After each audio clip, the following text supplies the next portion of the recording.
Hello everyone, welcome to our channel. Today we are going to discuss about the most important topic of English grammar. Yes, you are right. We are talking about tense. So tense start कर रहे हैं अपन और tense के अंदर अपन ने start किया था पिछले सेशन के अंदर अपन ने देखा था प्रेजेंट सिंपल का स्ट्रक्चर और उसके कुछ एक दो एग्जांपल्स देखे थे. आज अपन उससे आगे बढ़ेंगे कि आगे क्या करना है. सो टेंस के बारे में अपन ने डिस्कस किया था. टेंस तीन टाइप के होते हैं, प्रेजेंट टेंस, पास्ट टेंस और फ्यूचर टेंस होता है. इसके अलावा हर टेंस से वो चार पार्ट में डिवाइड हो रखा होता है. पहला होता है उसका सिंपल, सेकंड होता है continuous, third one will be perfect and fourth one will be perfect continuous. तो अपन ने प्रेजेंट सिंपल के बारे में देखा था. प्रेजेंट सिंपल का अपन ने एफर्मेटिव स्ट्रक्चर देखा था और जो एफर्मेटिव स्ट्रक्चर निकल के आया था वो आया था सब्जेक्ट प्लस वर्ब की फर्स्ट फॉर्म या वर्ब की फिफ्थ फॉर्म जिसे एस या ईएस फॉर्म भी बोलते हैं, प्लस आपका ऑब्जेक्ट और पीछे फुल स्टॉप. और मैंने लिखा था वहां पर कि जो वर्ब की फर्स्ट फॉर्म है वो प्लूरल के लिए यूज किया जाता है, यानी कि प्लूरल सब्जेक्ट के लिए यूज किया जाता है, और वर्ब की फिफ्थ फॉर्म है वो किसके लिए यूज किया जाता है, सिंगुलर के लिए यूज किया जाता है. सिंगुलर सब्जेक्ट होगा तो वर्ब की फिफ्थ फॉर्म लगेगी.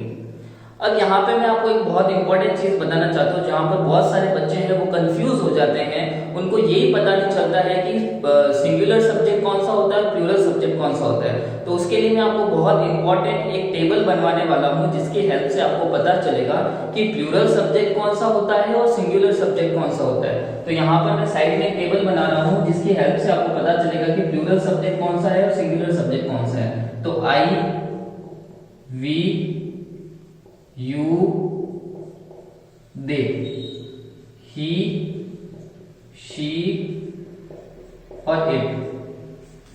आई, वी, यू और दे, ये चार जो प्रोनाउंस है, ये जो चार जो सब्जेक्ट के फॉर्म में यूज किए जाते हैं, ये हमेशा किस में रहेंगे, प्लूरल में रहेंगे.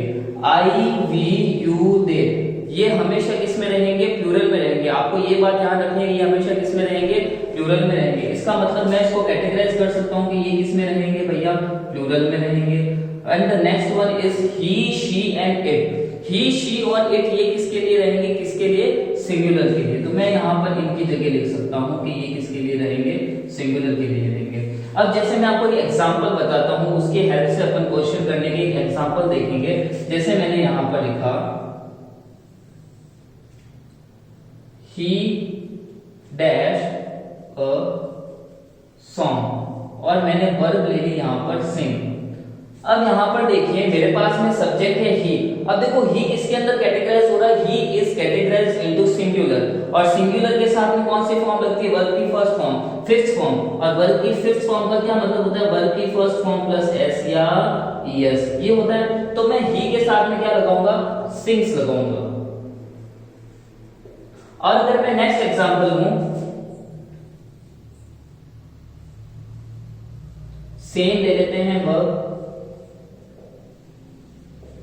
वी डैश अ सॉन्ग और यहां पर वर्ब है आपकी सिंग. तो यहां पर देखो आपका सब्जेक्ट क्या है, वी है, और सब्जेक्ट वी है, इसका मतलब वी किसके अंदर कैटेगराइज होता है, प्लूरल के अंदर. और प्लूरल के साथ में क्या लगाई जाती है, वर्ब की फर्स्ट फॉर्म लगाई जाती है. With plural case we will always use V first form and with singular case we will use V one plus S या ईएस. तो यहां पर अपन सिंग की कौन सी फॉर्म लगाएंगे, सिंग की सिंग ही रहेगी क्योंकि यही वर्ब की फर्स्ट फॉर्म है.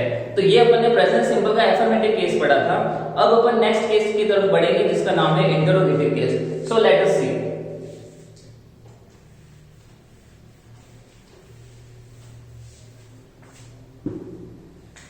जो इंटरोगेटिव केस है, तो इंटरोगेटिव केस है उसका जो स्ट्रक्चर निकल के आया वो स्ट्रक्चर क्या निकल के आएगा, सब्जेक्ट, सॉरी इसके लिए पहले हेल्पिंग वर्ब आगे आएगी, डू डज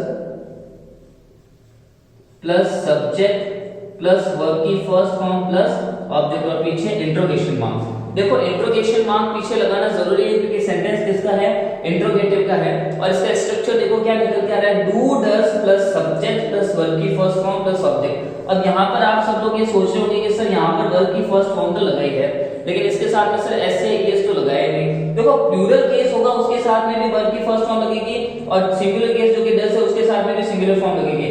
एस या ईएस इसके अंदर ऑलरेडी इंक्लूड है, इसलिए अपन अलग से एस या ईएस फॉर्मेशन नहीं रखेंगे. इसका सेंटेंस देखते हैं.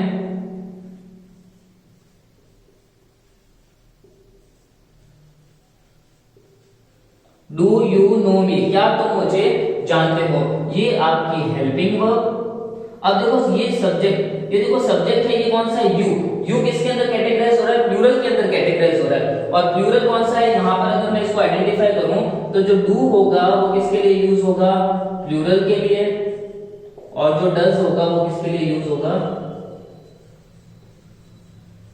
सिंगुलर के लिए।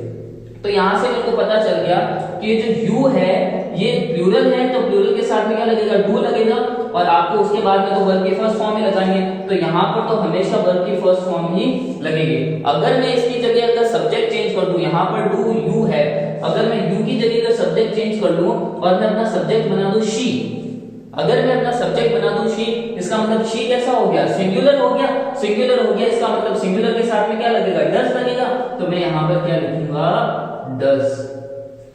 डज शी नो मी।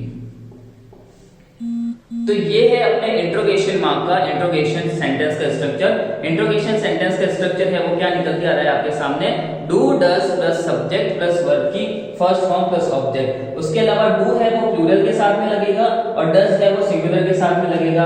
अब मैंने यहाँ पर रखा है डू यू नो मी, तो डू अपना लग गया, यू आपका प्लूरल सब्जेक्ट है, तो प्लूरल के साथ में क्या लगेगा, डू लगेगा, तो अपन ने डू ही लगाया है। उसके बाद में नो वर्ब की फर्स्ट फॉर्म है, तो फर्स्ट की फर्स्ट फॉर्म यहाँ पर वर्ब की फर्स्ट फॉर्म स्ट्रक्चर में, तो यहाँ पर भी अपन ने वर्ब की फर्स्ट फॉर्म लगाई है, यहाँ पर भी वर्ब की फर्स्ट फॉर्म लगाई है। ये आपका सब्जेक्ट जो कि सिंगुलर है तो इसके साथ में डज लग गया।